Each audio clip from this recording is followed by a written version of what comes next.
Thomas Wharton, what an amazing writer you are. What a thinker you are. What a researcher you are. I got your book. It's a novel, Wolf, comma, Moon, comma, Dog. And I thought, okay, I had no idea what to expect.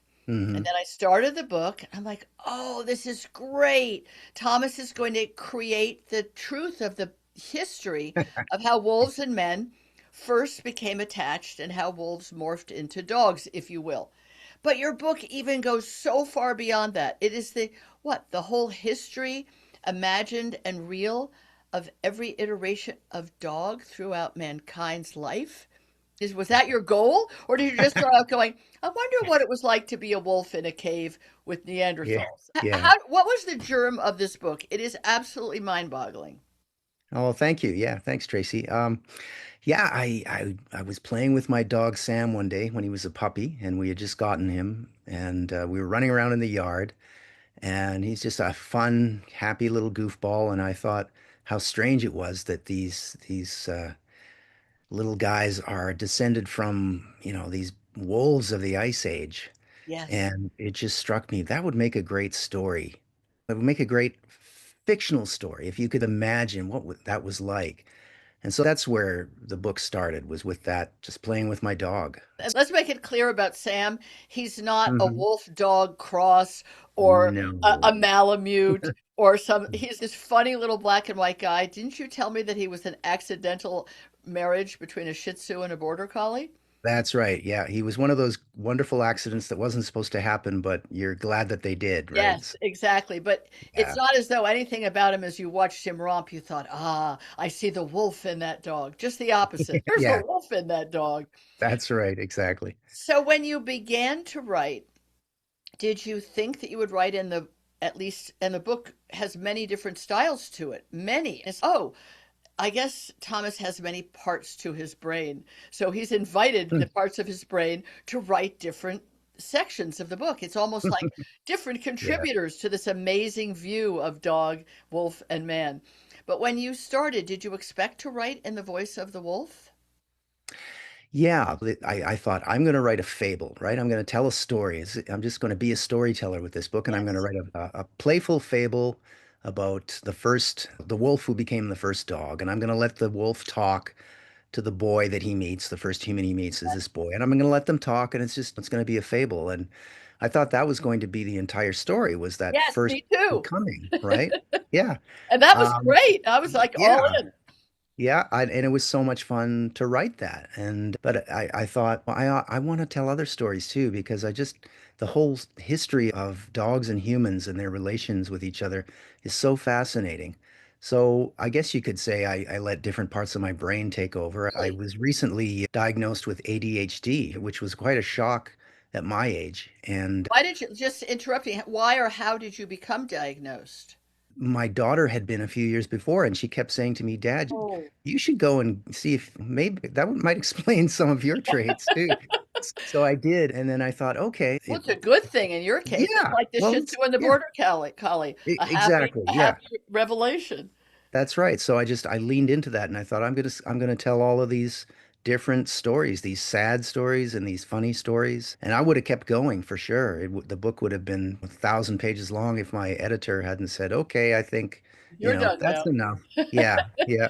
When you're in Canada, so when you pitched this Hmm. book, being a novel, generally you have to have written the whole novel before you get published, unless you're a very famous novelist already. But Right. did it have all these disparate elements, which are unlike any book I've ever read? I've written and published a number of other books before this. So, But they weren't novels, right? oh, they were. Yeah, Oh, they yeah, were. yeah. All of my books are either novels or collections of stories. So you I've had a track done record. this a few times. That's right. Yeah. And they didn't expect some linear story from Thomas Wharton. Probably not, but they also weren't expecting this dog story. So, my publisher, she said, "This is such a surprise." And I said, "Yeah, for me too. I wasn't expecting to write about dogs, but I took this idea and I ran with it, It's right?" So, so cool. The creative yeah. mind is such a marvel. But the reason Hmm. I asked whether your other books were novels is because you seem, unless you're just such an amazing, you are an amazing investigative reporter slash researcher as an academic. I thought this man is so fluent in the language of a novel, but he must be an academic because Hmm. many of these sections lean into not just history, but one of them is like a version of the Odyssey, if you will. Yeah. Yeah. And another one is a homage to Jane Austen. So, Yes. yes, I was an academic. I taught English here at the University of Alberta for many years. I'm retired Oh, now. Oh oh, yeah, I've got that oh, I background see. too. So that's where that comes from. Yeah. It's almost Hmm. like you're reading the book and you think, okay, Thomas now snapped his fingers, and we are in a completely different era, a Yeah. completely different style, but there is Yeah. a dog or humans at the center of it. Hmm. We picked out, you and I, a couple of passages for you to read from the early part Right. being when it is wolf, boy, and then how does that we see the glimmer, the crumbs to follow, Hmm. how that could Hmm. become wolf, man, dog eventually. Right. So, Right. which one do you want to read first? The dialogue between the boy and Sure. Yeah, this is from very early in the story. And so this is after Wolf gets kicked out of his pack and he's on his own and he meets his first human, who's this boy. And this boy has a proposition for him. yes, And yes, yeah, so I'll start there. good. We could team up, the boy said, you and me, to stay safe and make sure there's plenty of food in our bellies. Basically, I'm saying you've got the muscle and I've got the brains. Together we can make a killing. Lots of killings. Killing is good, Wolf said. Food is good. Yes, good is good, but this could be even better. Wolf thought of the pack telling him he was no longer one of them. I get the bone first, he said, then I watch. The boy pondered this a moment, biting his lip. Okay, deal. All right then, Wolf said. I'm willing to give it a shot. On a trial basis, mind you, and no tricks. No tricks, of course, the boy said. That goes both ways. Of course, Wolf said. By the way, the boy said, where did you learn to speak human? I thought we were speaking wolf. Oh, anyhow, there's one more thing, the boy said. You'll need to make some kind of big noise that's guaranteed to get our attention. What kind of noises can you make? Wolf demonstrated his repertoire. He growled, he snarled, he yipped, he yelped, he whimpered and whined, he howled. No, those are no good, the boy said, shaking his head. Those are too wolf. They'll just bring more of your kind, and we don't really want more of your kind. One is plenty for now. On a trial basis, like you said. No, it's got to be some new kind of noise the other wolves don't do. A noise that'll mean something like, hey, human, pay attention right now. Feeling foolish, Wolf tried out a few different sounds, most of which he'd had no idea he could make, until the boy shouted, there, that one. Wolf made the sound again. Can you do it any louder? Wolf made the sound louder. Okay, but louder. Dig deep and belt it out. Wolf dug deep and belted it out. To his surprise, it felt good. It was his noise. It was something new in world, and he had made it. That's it, the boy said, smacking his hands together. That just sets my teeth on edge. It's so annoying, we won't be able to ignore it. Perfect. So wonderful. The idea that a bark, which is not natural to a wolf, Mm-hmm. I guess Mm-hmm. coyotes make a kind of a bark sound, but it's nothing like the Sure. Yeah. annoying set your teeth on edge barking that our current Right. dogs do. What a Right. great idea that it wasn't a sound that came naturally, but a sound that was part of this early marriage. I think the Mm-hmm. inventiveness on your part, I just think the beauty of the book is the boy saying, how'd you learn to speak my language? And he goes, I thought you were talking mine. It's just so Right. Right. charming that you really do see the perspective of both sides of the coin. There's something Mm-hmm. else that occurred to me, and I didn't realize you, excuse me, had been an English teacher. But there's something about the boy and his tribe and the wolf and his pack that reminds me of a Lawrence Vanderpost book that is probably one of my absolute favorites, A Story Like the Wind.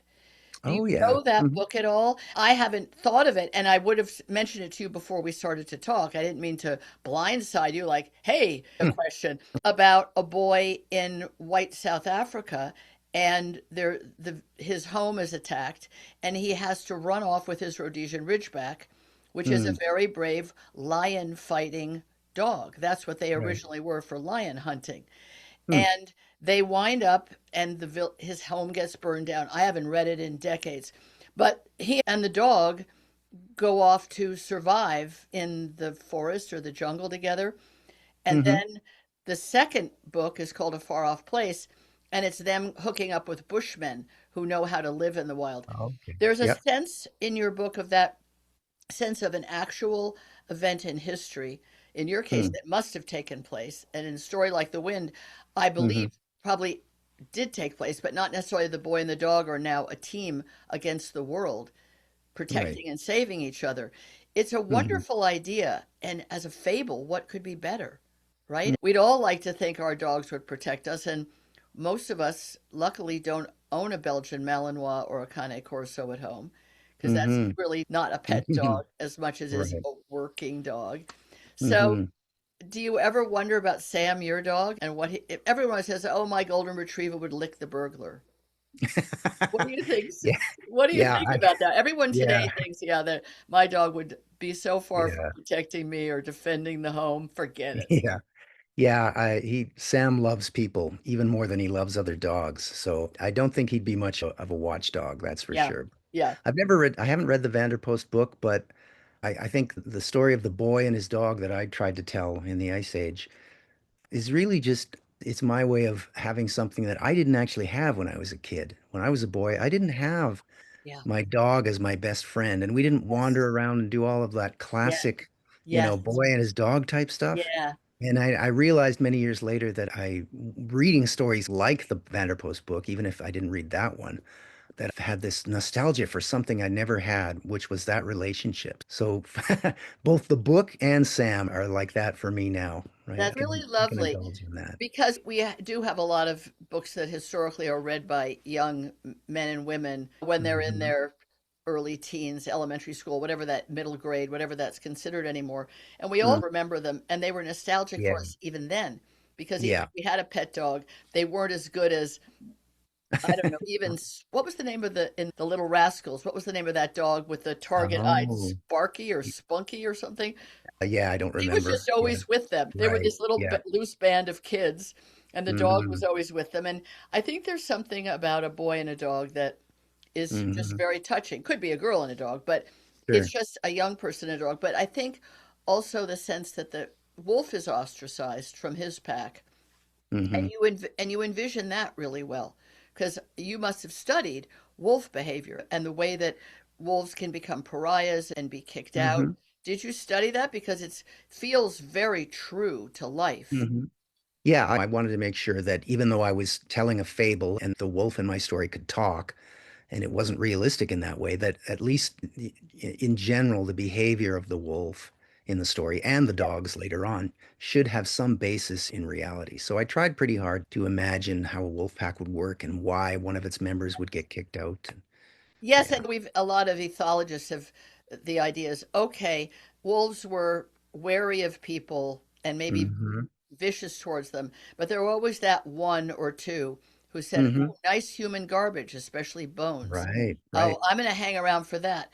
But it was just vague. And in your book, it's like you just gave us the roadmap of how one Hmm. wolf who was on his own and really Hmm. hungry, and there really were these Hmm. excellent leftover bones of the humans who didn't have as Hmm. good teeth as he had, so they couldn't get all the gristle and the meat attached, how that could become a, a negotiation. I mean, that's the Sure. beautiful Yep. thing, isn't? And then the boy has to negotiate with his humans because they've never seen a wolf before and they Right. distrust whatever his impulse was. I'd love you to Right. just read. I just love the passage in which you describe the joy for Wolf of eating a bone. Sure. Yeah, this comes from a bit later in the book. As we were talking about, I tell a bunch of other stories. I give Wolf, as he becomes a dog, he lives many lives throughout Yes, history. So, yes. there's a story in ancient Egypt, and there's a story of him with a philosopher in Greece, and so this one comes from what we call the Dark Ages, and Could this be is modern times or rather yeah, dark. I right, know that's right, why you laughed when you said it, I assume. yeah, that's right. Yeah. So this takes place in a castle in some unspecified location, but this is where Wolf as a dog, he's now a dog. He's a hunting dog, and he's waiting to get the scraps, the bones that are thrown to him from the table as the humans eat their dinner.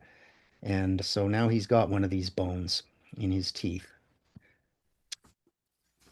There was nothing finer, he was certain, than a bone. The first bite of cold, lifeless mineral giving way to a tapestry of contrasts.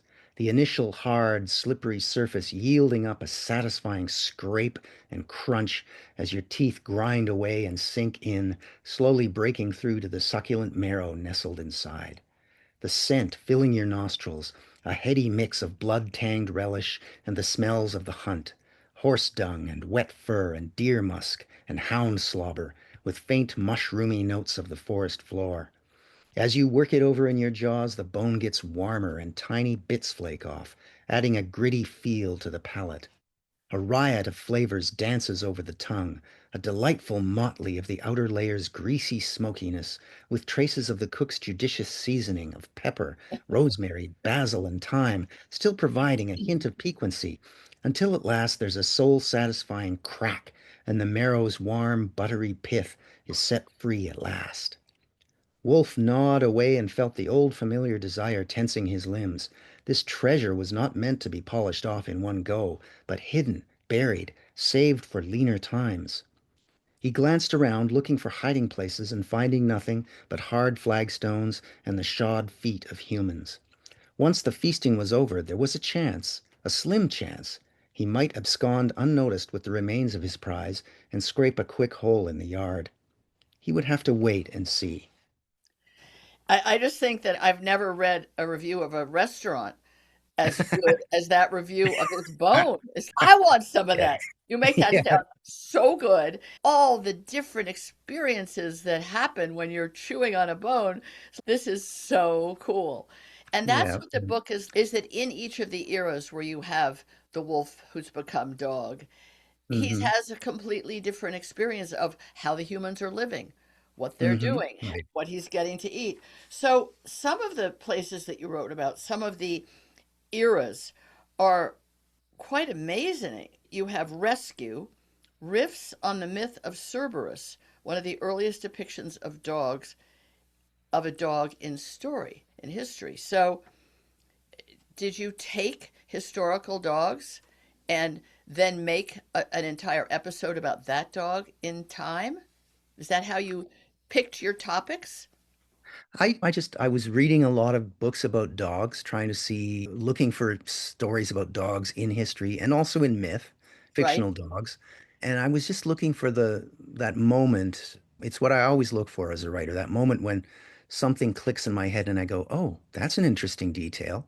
I could Nice, turn that into a story." Right? nice, nice. So yeah, it was a lot of poring through books of one kind or another and just landing on something that just appealed to me as something that I could explore and open a window onto or tell differently, right? In the case of the Yes, Cerberus story in my book, yes, I thought, how else could you imagine this story? Cerberus is supposed to be this monster who that's guards right. the gates of Hades, right? Yes. But what if he's just a dog who he doesn't really want to do this, right?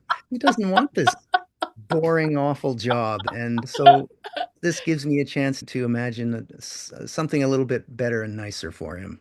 I just think the very way you put that is so great because you can put yourself right into the skin of the dog and go, how did I get this job? Oh, the short straw, as opposed to Mhm. I love being a monster and I love making hell a terrible Right, place and right. welcome to my hell. It's Mm, completely fascinating. Then you have one called Escort, based in Egypt, about, and we all think cats, Egypt, lots of right. cats, mummified cats, glorified cats.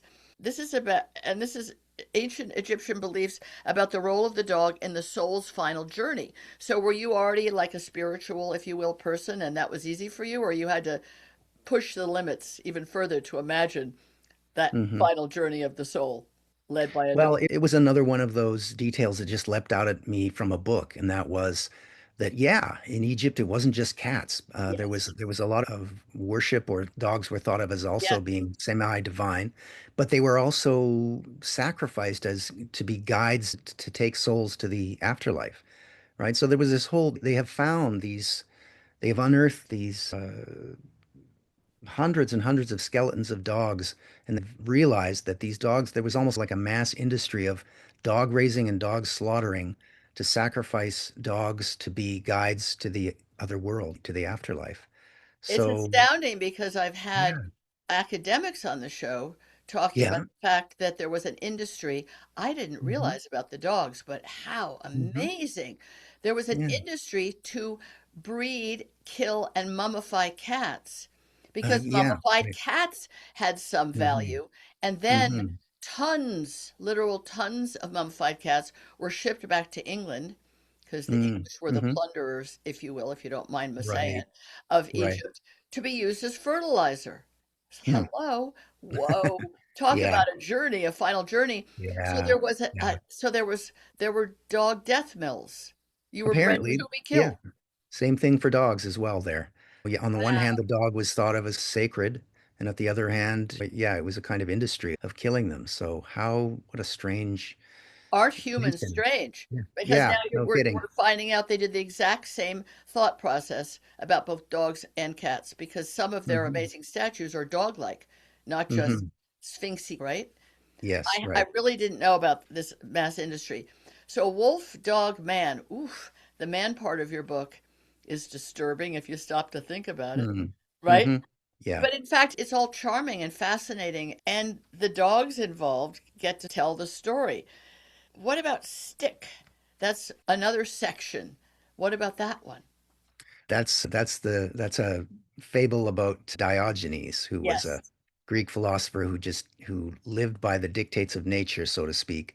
He was just a bum, basically, right? He would hang yes, around in the yes. agora and he'd let other people give him food and so An on. unhoused person, we call them too. Yeah, that's Yeah. right. Yeah. And so there's the famous story about how Alexander came to see him. He'd heard about this famous philosopher and he came to see him and he stood in front of him and said, "Is there anything I can do for you?" And Diogenes said, "Yeah, you can get out of my light. Move out of the way, you're in my light." I Diogenes was called the dog because he lived like a dog. Yes, And I yes. thought he probably had dogs hanging around him. What if I put I Wolf love into it. the situation of I love being it. this philosopher's dog? So Hmm he's the dog of the dog.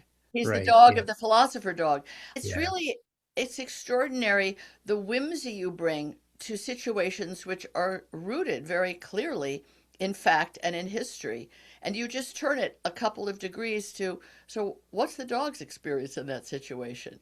It must have been a wonderful journey for you I to had do this. so I much mean, fun. Yeah. it's like you Uh, were on a magic carpet ride and you take us on yeah. one. I've never had so much fun writing a book, and it came much easier than most of the books I've ever written, which I had to drag out of myself. But this one, just writing about dogs was so much fun. And I couldn't, sure, I was telling some of the stories are sad and tragic, but dogs make me so happy that I'm not surprised that the book ended up being much more kind of whimsical and fun and Yes, playful yes. because that's how I feel about dogs. It certainly stimulated your imagination. And I Hmm think that Wolf Moon Dog, which has a beautiful cover, by the way, um, and I guess that might be what a dog would look like after having been a wolf for a while, like an English Yeah, foxhound or something. yeah.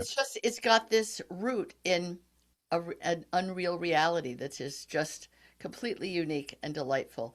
Thank you for writing the book. Oh, well, thank you. And you could write Thank the you. sequel on all the chapters that you didn't have a chance to Oh, write or that you've already yeah, written and are saving. So yeah, everybody yeah. buy Wolf Moon Dog by Thomas Wharton Maybe there will be a so that his sequel. Yeah. publisher can say, "All right, Thomas, bring us the rest of it. It's okay." Thank you so much. It's Thank absolutely you, delightful. Tracy. Thanks a lot Thanks and so say much. hi to Sam and thank him for Will being do. your inspiration and your muse. Will do. Yeah. Thank you so much. Yeah. Great My talking to pleasure. you. And you. Yeah. Bye-bye. Bye.